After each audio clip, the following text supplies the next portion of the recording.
আসসালামু আলাইকুম সুপ্রিয় নবম ও দশম শ্রেণীর শিক্ষার্থীরা। এই ভিডিওতে অনুশীলনী 2.1 এর 12 নম্বরের সৃজনশীলটা সমাধান করা হবে। তো আমরা এটা একটু পড়ি কি বলা হয়েছে। 100 জন শিক্ষার্থীর মধ্যে কোনো পরীক্ষায় 65 শিক্ষার্থী বাংলায়, 48 শিক্ষার্থী বাংলা ও ইংরেজি উভয় বিষয়ে পাস এবং 15 শিক্ষার্থী উভয় বিষয়ে ফেল করেছে। এবার ক নম্বরে কি বলা হয়েছে? ক নম্বরে জাস্ট বলা হয়েছে যে সংক্ষিপ্ত বিবরণ সহ উপরের তথ্যগুলো ভেনচিত্রে প্রকাশ করো। অর্থাৎ এই যে উপরে যে তথ্যগুলো বলা হয়েছে এখানে, এগুলো ভেনচিত্রে প্রকাশ করতে হবে। চলো আমরা ক নম্বরটা সমাধান করি। তো এটা একটা ভেনচিত্র। এই ভেনচিত্র এটা হচ্ছে আয়তাকার।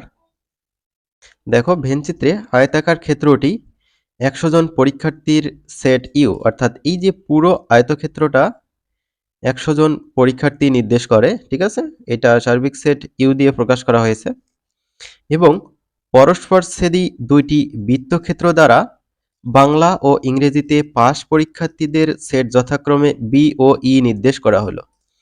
এখানে পরস্পরছেদী দুইটি বৃত্তক্ষেত্র বলতে এই একটা বৃত্তক্ষেত্র আর এই একটা বৃত্তক্ষেত্র, এই দুটো কিন্তু পরস্পর এই জায়গায় ছেদ করেছে। তো এখানে বলা হয়েছে যে পরস্পরছেদী। একটার নাম হচ্ছে বি, যেটা হচ্ছে বাংলার জন্য, আর একটা হচ্ছে ই, যেটা হচ্ছে ইংরেজির জন্য। ভেনচিত্রে 4টি নিঃছেদ সেটে বিভক্ত হয়েছে। তো এই একটা নিঃছেদ সেট, তারপর এই একটা নিঃছেদ সেট, এই একটা নিঃছেদ সেট, আর এই যে আয়তক্ষেত্রের মধ্যে সার্কেল দুটোর এরিয়া বাদ দিয়ে বাকি জায়গাটুকু এটা হচ্ছে আর একটা নিঃছেদে বিভক্ত করেছে, যেখানে ফেল করা শিক্ষার্থীগুলো আছে, ঠিক আছে, এই জায়গাগুলোতে। তো যাদের পি কিউ আর ও এফ দিয়ে প্রকাশ করা হলো। তো এই হচ্ছে ক এর উত্তর। এবার আমরা খ নম্বরটা দেখব। খ নম্বরে কি বলছে? বলা হয়েছে শুধু বাংলায় ও ইংরেজিতে পাশ করেছে তাদের সংখ্যা নির্ণয় করো। তো বাংলায় পাশ করেছে 65 শিক্ষার্থী। তো এখানে জাস্ট বলেছে শুধু বাংলায়, ঠিক আছে? তো শুধু বাংলায় আবার শুধু ইংরেজিতে, এগুলো কিভাবে বের করতে হয় সেগুলো এখন তোমরা দেখতে পারবে। এখানে খেয়াল করো খ নম্বর সলিউশন। এখানে কিউ, তো কিউ কোনটা? এই যে এইটা হচ্ছে কিউ সেট। কিউ সেটটা কি? এই যে বাংলা আর ইংরেজির উভয় বিষয় পাশকারী শিক্ষার্থীদের জন্য, অর্থাৎ এই যে এই জায়গাটুকু বাংলা ও ইংরেজি উভয় বিষয় পাশ করছে এমন শিক্ষার্থীর জন্য। তো এটা কিউ। কিউ হচ্ছে বি আর হচ্ছে ই সেটের কমন এরিয়া, ঠিক আছে? কমন মানে হচ্ছে এই যে ইন্টারসেকশন।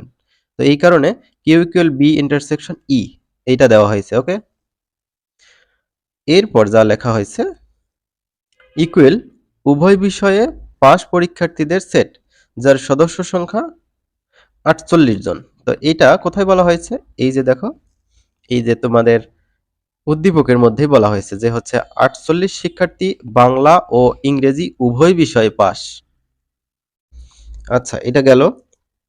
এবার শুধু বাংলায় পাশকারী শিক্ষার্থীর সংখ্যা কিভাবে বের করব? তো এই যে এই সার্কেলটা, এই সার্কেলটা যেটা দেখতে পাচ্ছ, এই সার্কেলটার মধ্যে কিন্তু যারা বাংলা বিষয় পাশ করেছে তারা আছে। আবার এই সার্কেলের আর একটু জায়গা আছে। আর একটু জায়গা বলতে এই যে এই জায়গাটা, এই সার্কেলের মধ্যেই পড়ছে না এই জায়গাটা? তো এই জায়গায় যারা আছে তারা বাংলা ও ইংরেজি উভয় বিষয় পাশ করছে। তো আমাদের দরকার কি? আমাদের দরকার হচ্ছে শুধু বাংলায় পাশকারী শিক্ষার্থীর সংখ্যা। তার মানে এই যে এই জায়গাটা বের করতে হবে আমাদের।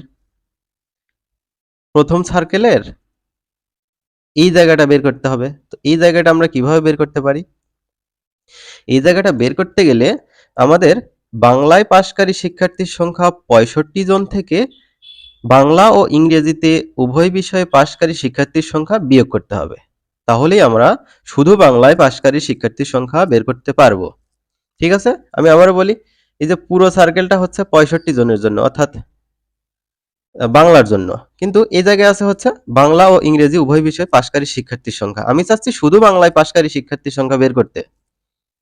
তার মানে এই যে এই জায়গাটা আমাদের প্রথম সার্কেল থেকে বাদ দিতে হবে। তো প্রথম সার্কেলের মান হচ্ছে 65, 65 থেকে এই যে 48 বিয়োগ করতে হবে। ঠিক আছে, তাহলে দেখো এই যে 65 থেকে 48 বিয়োগ করলাম 17 জন। তো এরা শুধু বাংলায় পাশ করে, তো তাদের জন্য এখানে আমরা পি দিয়েছি। ঠিক আছে, পি। এবার শুধু ইংরেজিতে পাশকারী শিক্ষার্থীর সংখ্যা আমরা বের করব।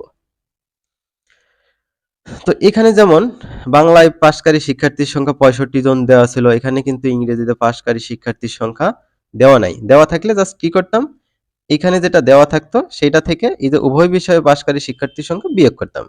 কিন্তু ওইরকম তো কিছু নাই। তাহলে আমাদের কি করা দরকার, এইটা করা দরকার। দেখো পুরো আয়তক্ষেত্রে কতজন শিক্ষার্থী আছে, পুরো আয়তক্ষেত্রের মধ্যে 100 জন শিক্ষার্থী আছে। এই 100 জন শিক্ষার্থীর মধ্য থেকে যদি আমরা প্রথমত এই যে দেখো এই জায়গাগুলোতে কারা আছে, দুইটা সার্কেল বাদ দিয়ে কিছু জায়গা অবশিষ্ট আছে। এই জায়গাগুলোতে আছে যারা ফেল করছে 15 জন, তারা কিন্তু এই জায়গাগুলোতে আছে। তো এই জায়গাটা বাদ দিতে হবে। তারপর যারা বাংলায়, যারা শুধু বাংলায় পাস করছে তাদের বাদ দিতে হবে। তারা কোথায় আছে, এই যে এই জায়গাটাতে আছে, আমি চিকন করে দাগ দিচ্ছি, তারা আছে এই জায়গায়, এদের বাদ দিতে হবে। আবার যারা হচ্ছে উভয় বিষয়ে পাস করছে তাদেরকেও বাদ দিতে হবে। দেখো আমি যেখানে যেখানে রং করেছি, রং করা জায়গা বাদ দিয়ে কোন জায়গাটা অবশিষ্ট থাকলো, এই জায়গাটা অবশিষ্ট থাকলো। তো আমাদের শুধু ইংরেজি এই জায়গাটাই নির্দেশ করতেছে না, শুধু বাংলা যেমন এই জায়গাটা নির্দেশ করতেছিল, শুধু ইংরেজি এই জায়গাটা নির্দেশ করবে। তাহলে আমরা সম্পূর্ণ আয়তক্ষেত্রের মান অর্থাৎ 100 থেকে যদি এই যে ফেল করা শিক্ষার্থী 15 জন বাদ দেই, তারপর হচ্ছে শুধু বাংলায় পাশকারী শিক্ষার্থীর সংখ্যা এখানে আছে 17 জন, এদের বাদ দেই, আবার উভয় বিষয়ে পাশকারী শিক্ষার্থীর সংখ্যা 48 জন, এদের বাদ দেই, তাহলেই আমরা শুধু ইংরেজিতে পাশকারী শিক্ষার্থীর সংখ্যা বের করতে পারবো না? অবশ্যই পারবো। তাহলে এখানে দেখো আর সমান শুধু ইংরেজিতে পাস পরীক্ষার্থীদের সেট যার সদস্য এই যে সম্পূর্ণ ছাত্রছাত্রী 100 জন ছিল, সেটার থেকে আমরা বিয়োগ করব হচ্ছে এই যে শুধু বাংলায় পাশকারী, তারপর হচ্ছে উভয় বিষয় পাশকারী, আবার এই 15 জন হচ্ছে ফেল করা শিক্ষার্থী, তাদের সবগুলো যোগ করে বিয়োগ করতে হবে। তো এই সব কিছু যোগ যদি করো তাহলে পাবা হচ্ছে 80, 80 থেকে 100 বিয়োগ করলে পাবা হচ্ছে 20 জন। তাহলে আমাদের উত্তর কি দাঁড়াচ্ছে, এই একটা উত্তর, এই একটা উত্তর, তো 17,20। তো আশা করি বুঝতে পেরেছো। এবার আমরা পরবর্তী যে গ নম্বর কি বলা হয়েছে সেটা একটু পড়ে নেই। এখানে বলছে উভয় বিষয়ে পাস এবং উভয় বিষয়ে ফেল। তো উভয় বিষয়ে পাস করছে কতজন, 48 জন। উভয় বিষয়ে ফেল করছে কতজন, এই যে 15 জন। ফেল সংখ্যাদ্বয়ের মৌলিক গুণনীয়ক সমূহের সেট, অর্থাৎ 48 আর 15 এর মৌলিক গুণনীয়ক সেট বের করে সেট দুইটার সংযোগ সেট নির্ণয় করতে হবে। অর্থাৎ সংযোগ মানে কি, ইউনিয়ন, ইউনিয়ন করতে হবে। এটা আরো সহজ। দেখো অল্প অঙ্ক এখানে দেখো, উভয় বিষয়ে পাশ করা শিক্ষার্থীর সংখ্যা 48 জন, আবার উভয় বিষয়ে ফেল করা শিক্ষার্থীর সংখ্যা 15 জন। তো 48 এর মৌলিক গুণনীয়ক সমূহের সেট আমরা এম ধরলাম, আবার 15 এর মৌলিক গুণনীয়ক সমূহের সেট এন ধরলাম। 48 এর মৌলিক গুণনীয়কগুলো আমরা কিভাবে বের করব, তো এই যে বাংলা ইংরেজি একটু মিক্সড হয়ে গেছে, তোমরা একটু কাইন্ডলি এগুলো হচ্ছে সবগুলো ইংরেজিতে কনভার্ট করে নেবা। 48, 15, তারপর 2, 3, 3, 5 এগুলো কাইন্ডলি ইংরেজিতে করে নিবা। হ্যাঁ, প্রথমে 48 এর গুণনীয়কগুলো আমরা বের করি। মৌলিক গুণনীয়ক তার মানে মৌলিক সংখ্যা দিয়ে কি করতে হবে, ভাগ করতে হবে। 2 দিয়ে ভাগ করবো 48 কে, 24 হবে। আবার 2 দিয়ে 24 কে ভাগ করব, 12 হবে। আবার 2 দিয়ে 12 কে ভাগ করব, 6 হবে। আবার 2 দিয়ে 6 কে ভাগ করব, 3 হবে। আমরা কি দেখতে পাচ্ছি, 2, 2, 2, 2 এভাবে 3 দেখতে পাচ্ছি।